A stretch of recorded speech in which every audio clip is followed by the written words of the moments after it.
We were so excited to finally get to El Nido. Paradise in Wave Palawan. after wave, boatload after boatload. It's like a scene from a war zone. But with 500,000 tourists a year, the infrastructure can't cope. People get sick here. But up the road, on the other side of the island, you can escape to glamping heaven.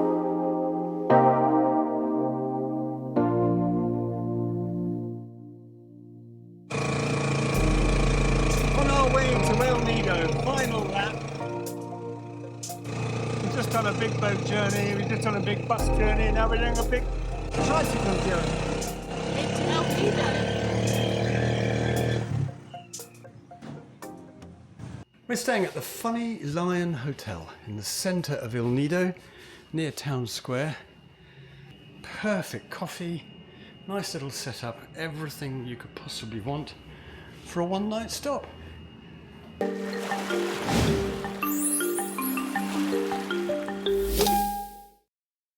We are at the Funny Lion, is that what it's called? I get it wrong every time. And so we're roaring as guests, and this is the pool area. Thank you, Mel. Yeah, it's the Funny Lion in the centre of El Nido town. So we've arrived in El Nido after 3 days on the boat, three nights, 4 days on the boat. It's been all our beach. There's our washing, there's our laundry. Hang on, look, that's going to help. That's going to be good. Morning stroll in El Nido. Currently have no electricity, so all you can hear is the sound of generators. All the boats getting ready for their tours. Don't get me wrong, this location is stunning. And due to timing, we only had 3 nights here. Having caught the slow boat from Coron to El Nido, check out our Big Dream Boatman video, we just wanted creature comforts and time to chill. As it turned out, we'd be heading to Darocotan Island the very next morning, before coming back to El Nido a few days later. I can't wait to show you both in detail. This is Town Square in the centre of El Nido, the meeting point for when we head off to go to Darocotan Island a little bit later. And it's already pumping the music, getting the vibe. And you walk around Town Square and you're instantly on the beach. And look at this, isn't this just buzzing? Not a bad view for a Monday morning. Lots of people heading out to do the tours around the islands here.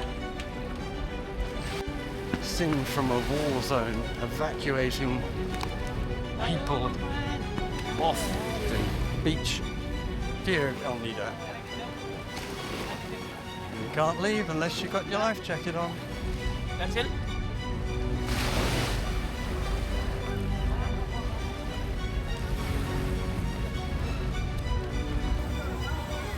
The madness of a Monday morning in El Nido. This is 9:30 and we've already seen 50 boats leave, and there are just hundreds of people lining up, all waiting to enjoy a day amongst the limestone karsts around El Nido. Tour A, Tour B, Tour C, Tour D, ultimate tour, ultimate horror story, I think. It's all happening. Everyone's getting ready for their day trip. Oh, hang on. There's my boat. Mel's Adventure. We should be on that boat. Look, it's Mel's Adventure. Very busy this time because everyone's getting ready to go on the boats for the day. Can't believe how many boats are going out. Absolutely jam-packed with people. Hustle, bustle of a port this is. We're right on the so-called beach, and I have to say, it's not that great. Another day, another boat tour really, and we have just endured a 50-minute hair-raising bus ride across the countryside to get us to this tiny port, and there's our island in front. Anchors up.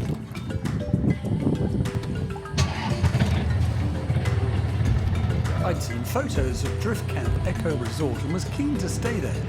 As the accommodation we wanted was limited in availability, we had to adjust our time in El Nido to fit. Not ideal, as we'd just spent 3 nights sweating in bamboo huts, getting to El Nido from Coron.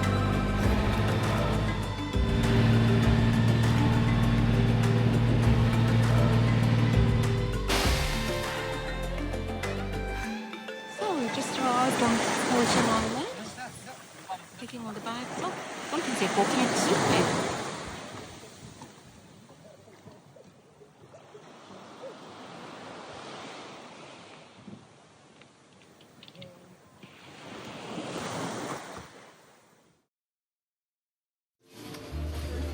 Just arrived at Dryft. This is what we have. Take the yoga.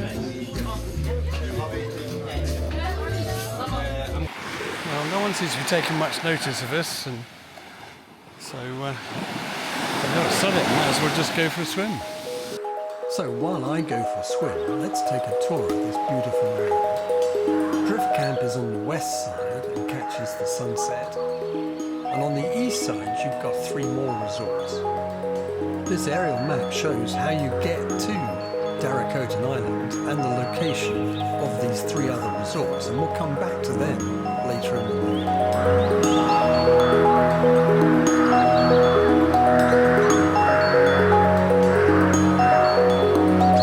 We had caught the 9 AM transfer from El Nido to allow us time to make the most of our 2-night stay on the island. The camp itself is built around a central hub where all meals are served. There's a bar that's open all day, and there's such a cool vibe of people relaxing, playing games, and I suppose talking to each other, as to get a 4G signal, you have to walk to the other side of the island. This wonder of construction is built on 3 floors, with plenty of space to stretch out and decompress. There are hammocks, a massage area, and also a crow's nest to watch the activity below.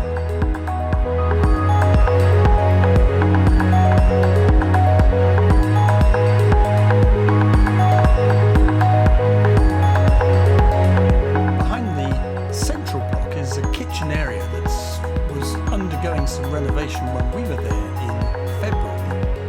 And behind that are some really nice shower blocks and loos.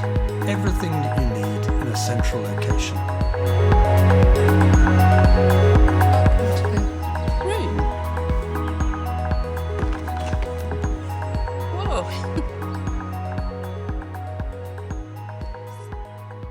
We're in there like a pod.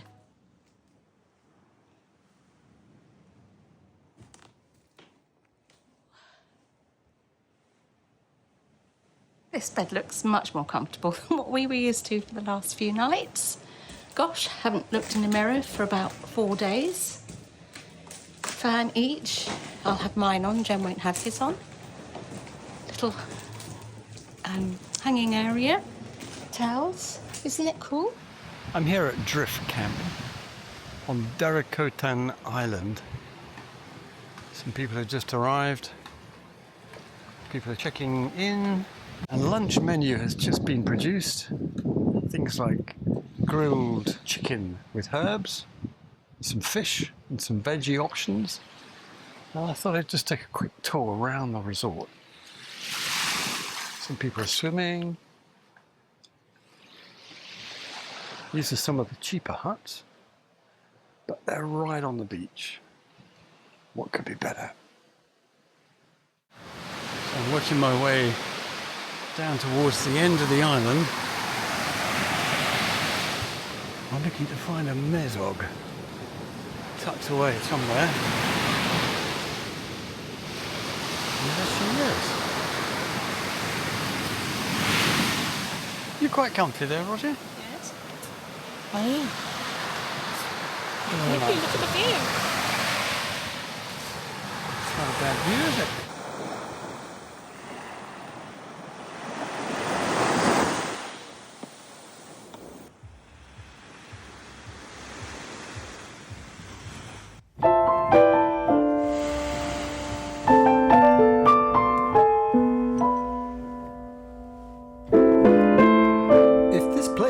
Chill enough during the day, at night this place comes into its own.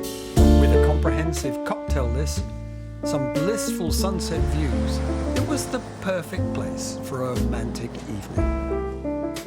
The dinner menu itself is written up at 7 p.m, so don't hang around if there's something in particular you fancy. For us, this was the beautiful location to spend the night. As darkness falls, the cocoa fibre roofs and beeswax walls of these bijou huts become glowing lanterns, showcasing how sustainable craftsmanship meets intimate ambience under the stars.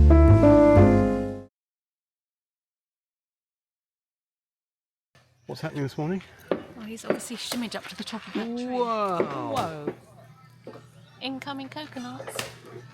Gee, he is really high. He's got to be 50 feet high.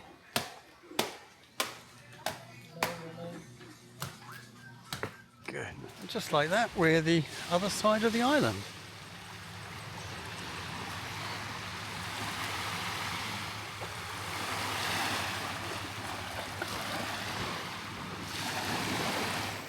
We've come to the other side of the island because we want to have a catch-up with the family, and on this side of the island we can get a bit of a signal.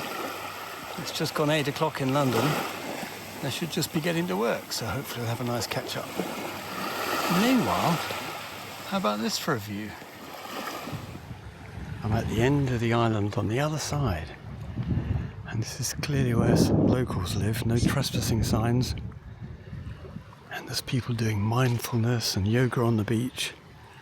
It feels sad that I'm about to take my drone out and make a lot of noise.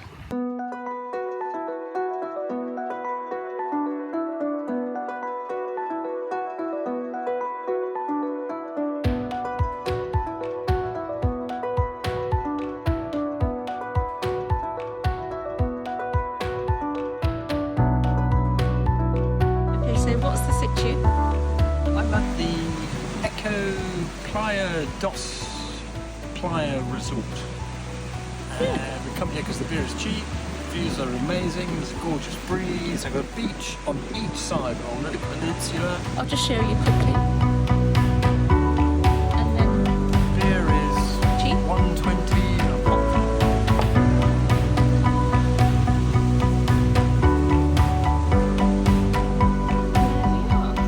So we wanted to get to the Shipwreck, which is at the far end of the island on the opposite side to Dryft.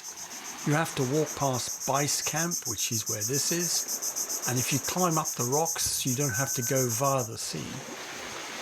Once down on the other side you end up near Tau. This way. Oof. This is an area that is somewhat forlorn. No one's really looking after it. A few boats scattered about. Local community there. No trespassing, barbed wire, but there's quite a lot of plastic and rubbish and other bits and pieces. Ripe for renovation. The boat has obviously had a bit of trouble with some rocks.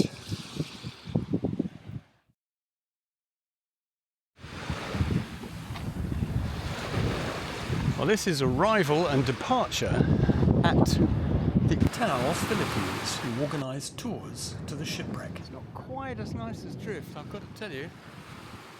And in the distance, where all the snorkelers are, that's where we're going to go and find a shipwreck.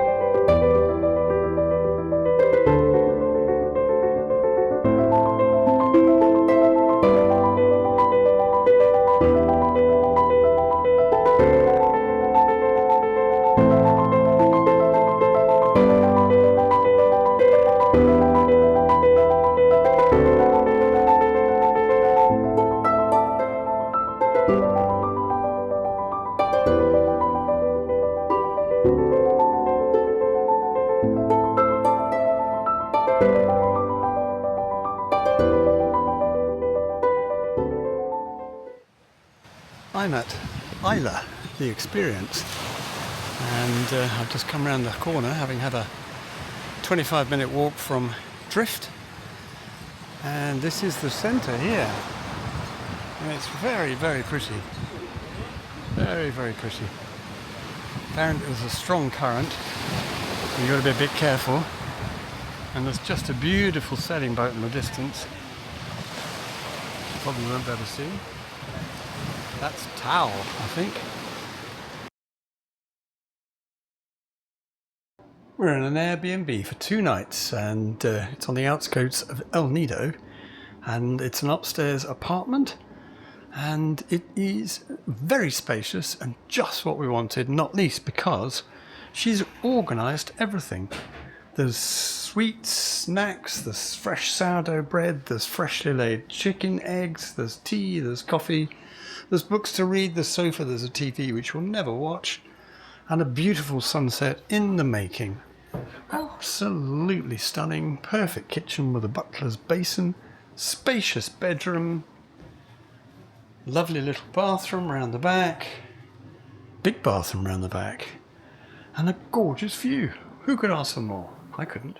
Well, good morning. We're on our way to Town Square because we need to get our laundry done again, and if we don't go early, there's no chance we're going to get it back by tonight. So that's what we're doing. Sitting at the back of a tricycle with my laundry and my wife. How about that?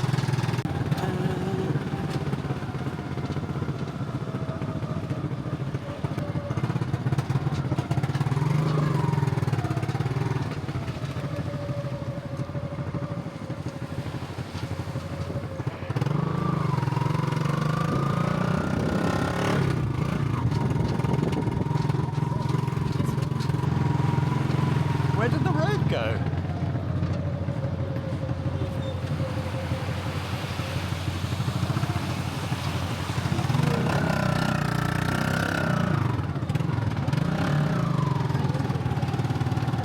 Kind of dripping.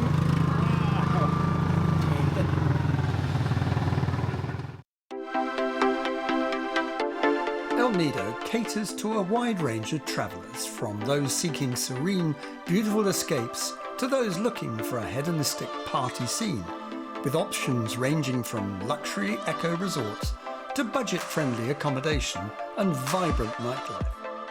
If you've seen a sunset tagging El Nido, it's almost certainly been taken from Vanilla, Marimegmeg or Las Cabañas beaches. For our last evening in El Nido, in fact our last night in the Philippines, I was keen to see the sunset on Las Cabañas beach.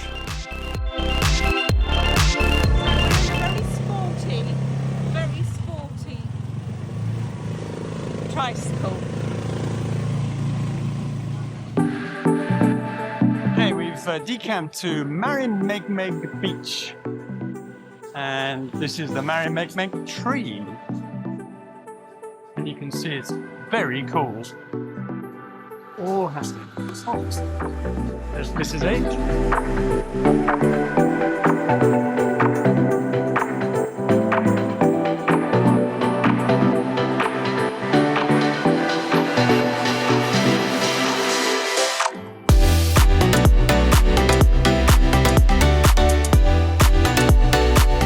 Where dreams become reality, we made it to Las Cabañas Beach.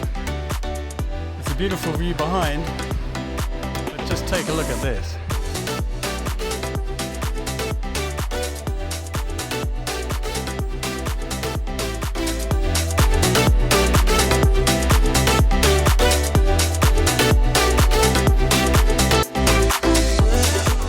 Right, we have the most stressful hour ahead, because over to our right is a great big blotch of blue sky, and to our left, where the sun is, it's all cloudy and horrible.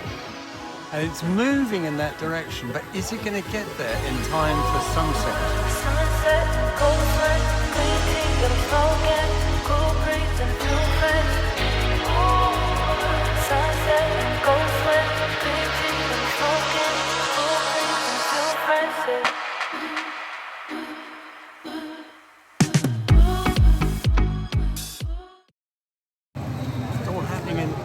Nido tonight. This is the food festival, 109th something and something, and we're downtown city. We've actually had pizza, so we don't need any food, but all looks quite fun.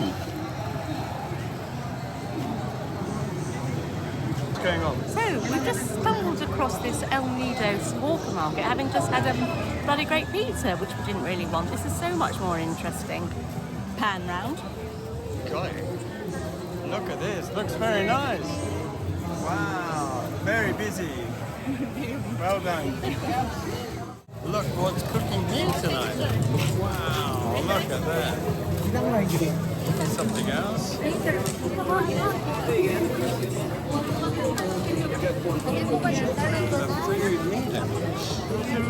Hello, my friend. Wow, this looks nice. Very good. How are you? I'm good, still good. You still handsome. Wish I hadn't had supper already. Fine. Very good. So how typical was it that we'd spent the evening on Meg Beach eating pizza when we could have come into this part of El Nido and tried some of this authentic street food, which looked absolutely delicious. This place was buzzing, and the only thing that was missing was watching the Filipino national pastime, and there just happened to be a basketball match on too. So we sat down and watched that.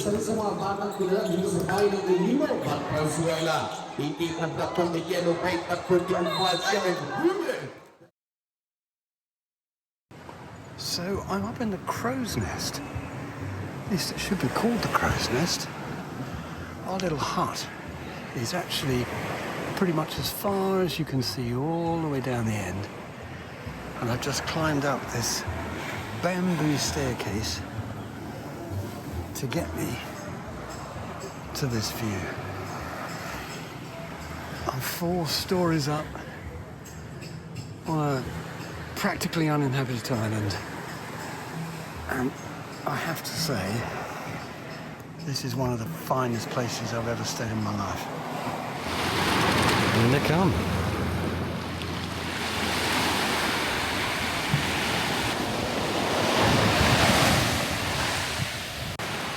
Well, it might not look like it, but the wind has actually calmed down quite a lot since this morning, for which we're probably quite grateful, because we're about to go out across the reef.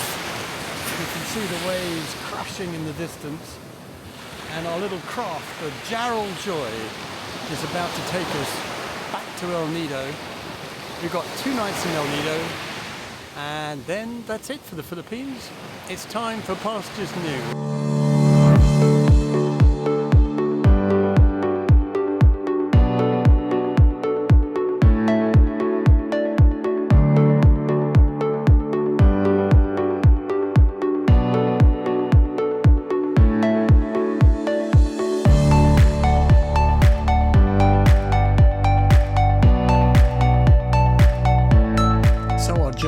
Philippines, 2.5 weeks is coming to an end. We thoroughly enjoyed our stay. I thoroughly enjoyed staying on Darocotan Island. El Nido I'd love to go back to, but clearly they need to sort out their infrastructure to cater for the number of tourists who also want to enjoy it. Have you been? Would you like to go? Tell us your experiences. Give us some feedback in the comments below.